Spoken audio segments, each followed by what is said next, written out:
You are watching the Lore Masters, the #1 place for competitive Lorcana content. Now, let's do it. Hey guys, it's James from the Lore Masters here. We're back again with another new deck profile for you, and this time we're taking a look at Amber Emerald Aggro. So, if like me, you're fed up with the absolute onslaught of red-purple control decks, as well as other control decks in the meta at the moment, and you want to take them down, and you're fed up with really long games, then this is the deck for you. So, if you just want the deck list, it's currently on your screen right now. But if you want me to explain why I've chosen certain bits and how to kind of play the deck a little bit, then stick around and I'll explain. Okay, let's swap over to the list view and I'll go through it. There we go. Right, so we run 52 characters, 4 action cards and 4 songs, so it's a fairly simplistic deck list. So let's kind of go through the characters one by one. So first up is Cheshire Cat, Not All There. So he's a 3-drop 0/3 with 2 lore points. When this character is challenged and banish the challenging character. So the most important factor of this is the 2 lore points and the fact that your opponent doesn't really want to attack this thing because they're going to lose their character. There is ways around this card, so straight up removing it with damage, so things like smash or fire the cannons plus another bit of source damage will get rid of it. However, if they just finish it off with their weakest character, it will take that character with it because you don't get to choose. But it's just an annoying character to get rid of. If it quests a couple of times, then it's done its job. Okay, so we run 4 copies of Hades, Lord of the Underworld. So it's a 4-drop uninkable 3/2. When you play this character, return a character card from your discard to your hand. It's just so you keep your characters flowing. You don't ever want to kind of run out of resources and then not be questing. So generally 9 times out of 10 you're using this card to pick up something like a Lilo, or if you're getting to the later stage in the game you can pick up your Cuzco, just generally because Cuzco is a guaranteed free lore because they can't touch it. But very handy card to have, just keeps your hand fairly healthy. Okay, LeFou Bumbler, so he's a 2-drop 1/2 with 2 lore points. His ability is pointless, we don't run any Gastons, it's just because he's a 2-drop with 2 lore points, that's why we run him. There's nothing to it other than that. Okay, so Genie on the Job, so 6-drop uninkable 3/4 with evasive, 2 lore points, and when you play this character you may return chosen character to this player's hand. So this is one that you don't see in a lot of aggro decks, and it's one that I have kind of stolen almost from My Name is Owl, who, shout out to him, fantastic player, because this card is both offensive and defensive. So you can get rid of your opponent's biggest threat that threatens to kind of deal with your stuff on your board, or after you play Cuzco on turn 5 and you quest with it, you can then play Genie, bounce the Cuzco back to your hand, and then replay it down, so your opponent hasn't got a chance for it to be sideways to attack it. It just means that you're then guaranteed more lore points. So it's both useful in both that regard, so very useful card to have. And the fact it's evasive, it's very difficult to attack anyway, and 2 lore points is always nice. Okay, so Simba, Protective Cub. So 2-drop 2/3 with bodyguard and 1 lore point. This combos with the 1-drop Lilo to play on turn 2, so your opponent cannot easily attack it. A lot of the times when you're against Amethyst, this is the reason why they play Rafiki, because they want to play Rafiki, attack over the Simba, and then attack over the Lilo. So just bear that in mind, that is a possible thing that may happen. But yep, it's purely just to protect your weak characters so they can keep questing. Speaking of Lilo, here she is. So she 1-drop uninkable 1/1 with 2 lore points. You aggressively want to mulligan it for this on turn 1, because you always want to see it. You want to go, like I say, this on turn 1, Simba on turn 2, but at any point in the game she's pretty good. Pick it up with Hades, and then replay it. Yeah, very solid. There is no 2-drop, 2 lore, 1-drop in green, so you just have to kind of play this one. Right, so then we got Hans, Scheming Prince. So he's a 4-drop 3/3 with 3 lore points, no ability. He's purely in there because he is a lot of lore points for his cost, and he's inkable as well, so very handy to have. He is vulnerable to smash and things like that, so we just need to bear that in mind. But in terms of actual lore points for cost value, he's very good. Right, so bring on to Rapunzel, Gifted with Healing.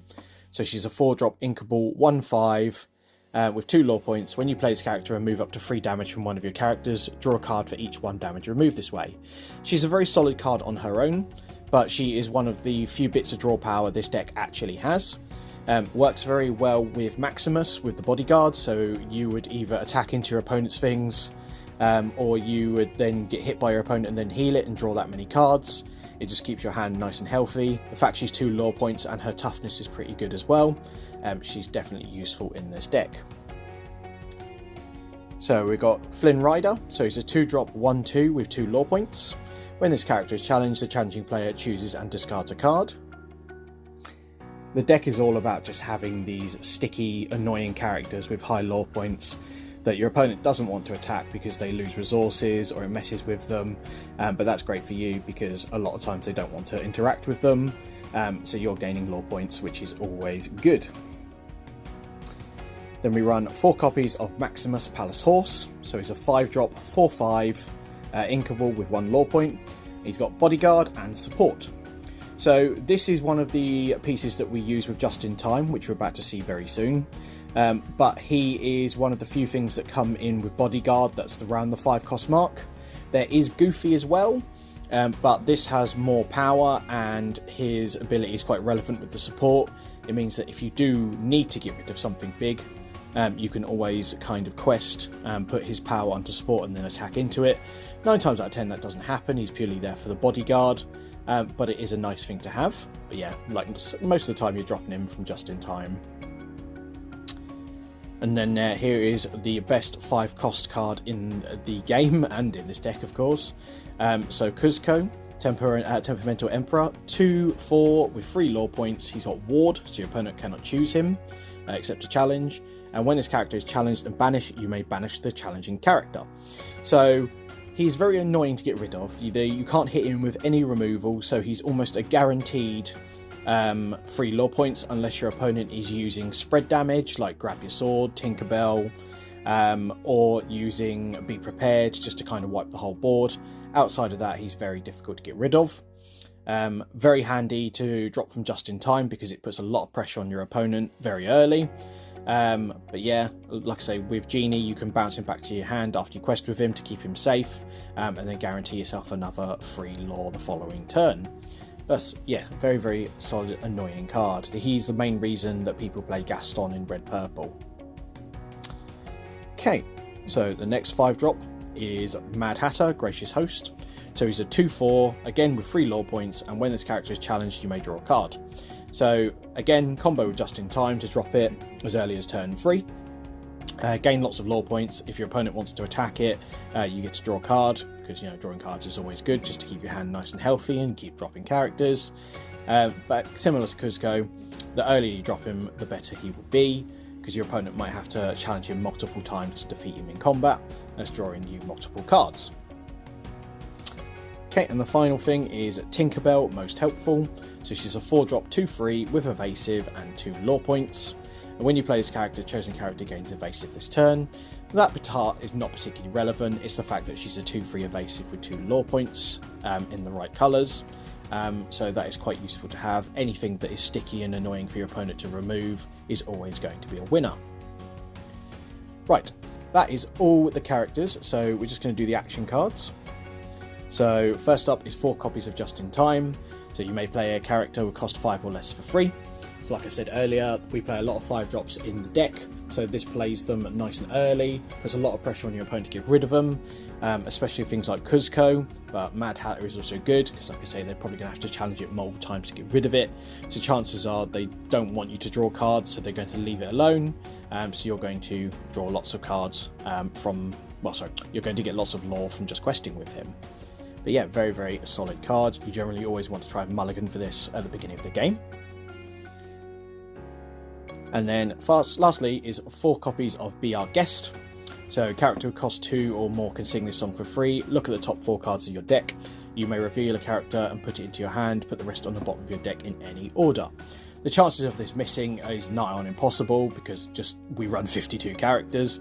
But the point of it is to find your combo pieces. So say for example you've got a Just in Time in your opening hand but you haven't got a 5 cost.